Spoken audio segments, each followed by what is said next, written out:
Action!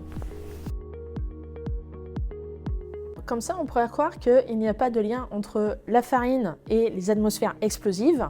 Parce qu'on se dit, la farine, ça nous sert à faire du pain, des croissants, c'est des choses qu'on mange, il n'y a pas de risque particulier à ça. Et pourtant, cette farine-là, du fait qu'elle est combustible, c'est-à-dire qu'elle peut brûler, il suffit que je la mette en suspension, qu'une fois qu'elle est en suspension, j'apporte une source d'inflammation. Ça peut être une étincelle, ça peut être une flamme. Ce nuage de poussière de farine va exploser.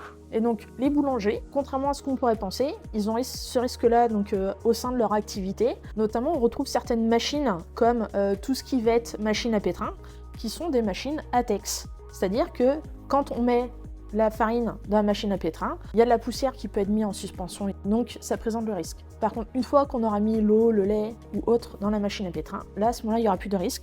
Là, on parle de tout ce qui va être process de production, mais il ne faut pas oublier non plus les stockages des farines, des règles également à respecter vis-à-vis de bonnes conditions de stockage. On retrouve ça également sur tout ce qui peut être stockage du sucre, du cacao en poudre, du café si c'est moulu très fin, des grains également, les céréales, il y a eu des accidents déjà industriels sur ces thématiques-là. Il y a bien le risque ATEX qui est lié à ce type d'activité.